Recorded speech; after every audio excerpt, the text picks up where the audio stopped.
giving you a voice, making it loud our own way. Welcome to the fun. Moving on to our next topic.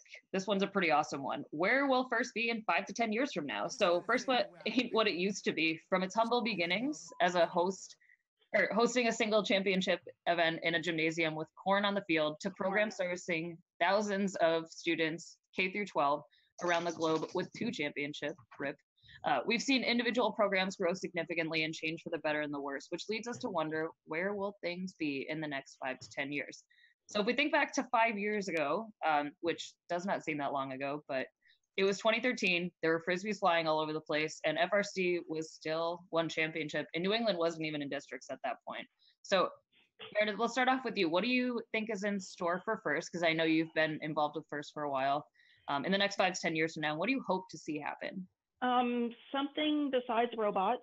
I think that we need to not just be, we need to think bigger than robots, right? Because that was kind of the cool thing 10 years ago, and maybe the next cool thing is something else. I don't know. The smart people can figure that out.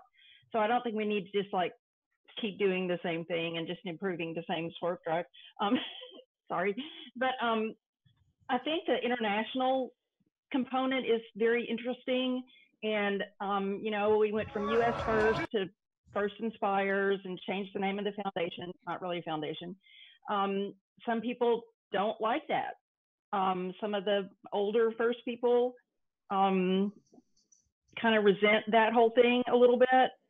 Not going to offer an opinion, but when I have conversations with people at FIRST and they just really stress the international stuff, and that's great, but there's a whole lot of kids in America that could benefit from this, and it just seems to be a little bit of a,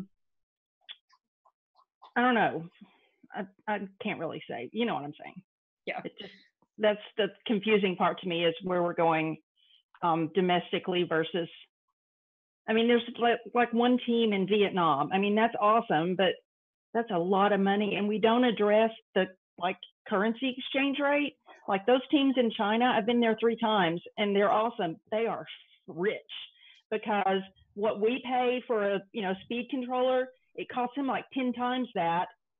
And it's very confusing to me how the international portion is kind of sustainable without more foundational work on things like exchange rates and shipping and game pieces, that milk crates you can't get in Israel, and those kind of things kind of fall away. So yeah, and I think that we're starting to see those issues come to light a bit more, especially with shows like First Updates Now and Tyler really bringing people around the world in the FRC community right the spotlight to share their experiences. So hopefully we'll see those things improve. But I do agree with you that there are a lot of students in need within our own country, but there's also students around the world that otherwise would have no exposure and opportunity to. Oh yeah, it's great. Things. I think it's kind of organically happening, and not really. There's FIRST is not an NGO; it's an American not-for-profit. So doing business overseas, it's just messy. Mm-hmm. So Connor, what do you hope to see in the next 5 to 10 years? But before that, how many years have you been involved with FIRST and FRC? This is going to be my 7th season. I was spent 4 years on my team as a student, went right into mentoring. So awesome. So you've seen 5 years at least. So yep. you can think about what the next 5 years might look like. Yeah, and Ultimate Ascent was actually my my freshman year, so that's perfect. That's a pretty good freshman year to start. Yeah, that's pretty good. What I'm hoping for, please bring it back. 1 champ. That's all I want, really. I'm okay with that. I know that first mission is to give more students like a championship experience. I get that. But in my personal belief is you get there, you got to earn it. A good way to balance that off is, I guess, more districts with district championships. That I know the New England District Championship has a good championship feeling. And I know that can be a little difficult because borders are real, as Karthik has said in some of the Candidly Speaking shows. But no, just bring back 1 champ, please. That's all I want. Connor, I want to jump in here and ask you. So they give a hypothetical. So if we were to do something like 1 champ, and FIRST still wants to accomplish its mission that they state to get more teams involved, more teams included, that sort of thing, could we maybe go to a format that FTC just abandoned in the super regional or some sort of step in between? Or is that too many steps with district championships and all the other parts in between? I feel like it's going to be a little too much, mainly because of the cost of FRC. The registration for the season is $5,000. A district championship is $4,000. Then I think is championship another $4,000, I believe. It's 5. 5. Okay. Another step that's at least another $4,000 to $5,000. And I know teams like mine, for example, we do not have that money. Our school helps cover some of that, which we're very fortunate about that. But no, I personally, as a monetary value, a monetary reason, I don't see that being a thing. Let me give you one other hypothetical. In the state of Wisconsin, for First Lego League, all teams pay the same price no matter how many events they go to. So all teams share the load on what that price factor would be. Would that make a difference for you? Or is that too much travel and the costs associated with something like that? Travel's not too, I don't think it's too much of an issue. I mean, it still can put a hinder on people. Also with, students missing out on some school. As for all the teams sharing that load, that would be totally okay with me. I think we'd end up going to 1,000 events on 125, so I hope that never happens for my for my own sanity. I mean, you guys go to 4 or 5 events before champs.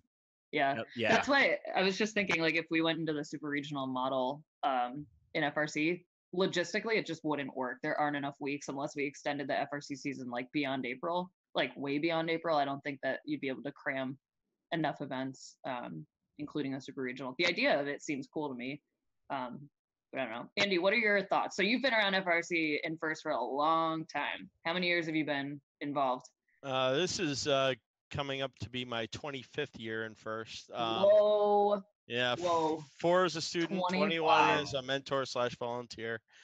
No big deal, people. We got a 25-year. So, the funny thing is when you talk about this subject and when you think about like where's first going, where has it been? Like, I mean, I remember the gymnasium.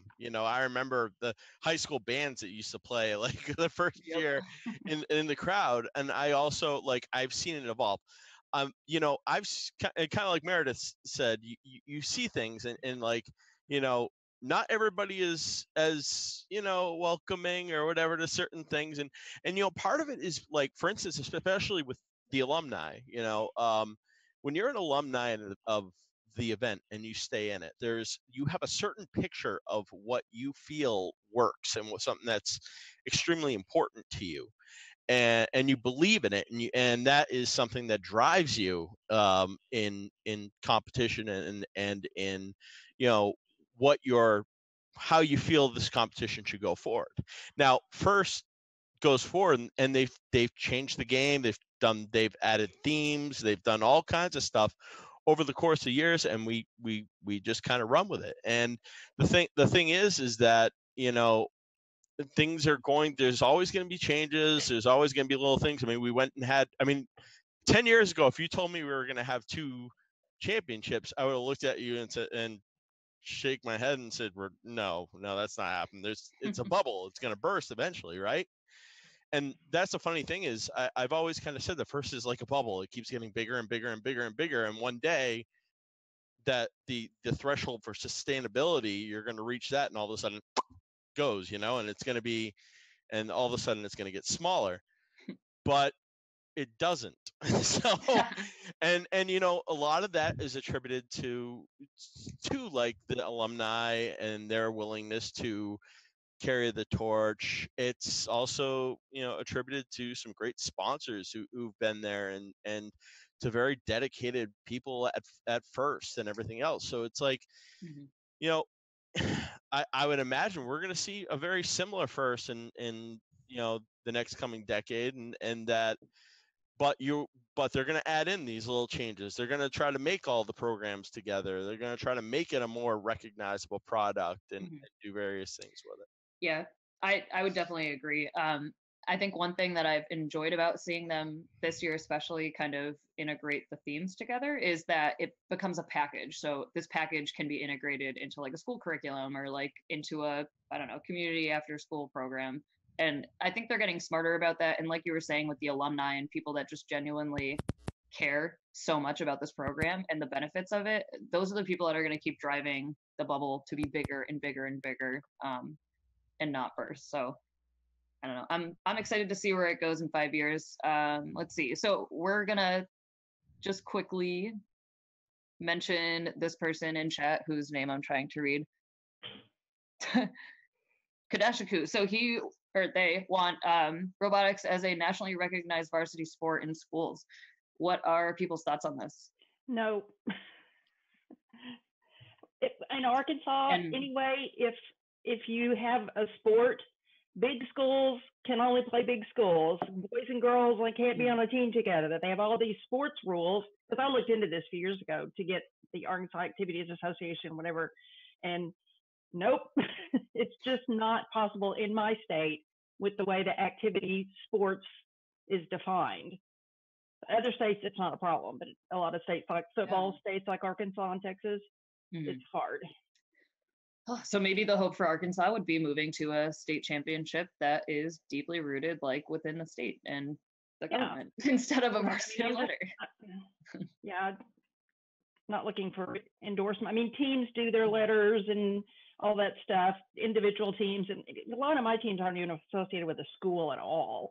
We have a lot of private teams, one in my basement. I mean, so there's that too. All over a tail. Any other thoughts on this, Andy or Connor? This is for the as a varsity sport, correct? Yeah. Yeah. I know a few towns over, 3467 Wyndham Windup, they get varsity letters for their team. Something that they push for. I mean, it's a possibility now. Definitely a possibility in New Hampshire. Now with the Governor's Cup that just happened. I believe Michigan does that. I know Governor Rick Schneider is very into first.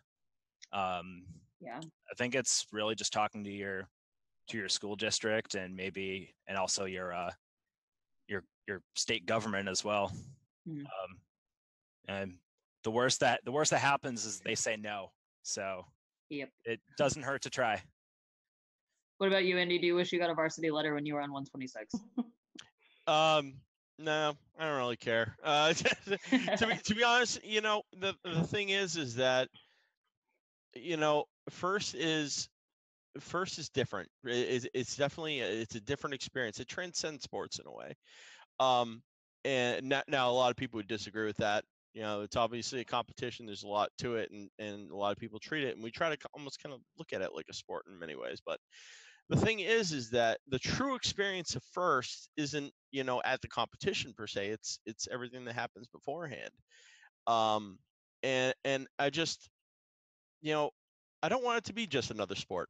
And I want it to be understood as something that is life-changing, that is when you're involved in it is, it's something that if you take it in and if you make the most of it, it can shape your life. So to me, when you play football, you play in varsity, you go through, that's great.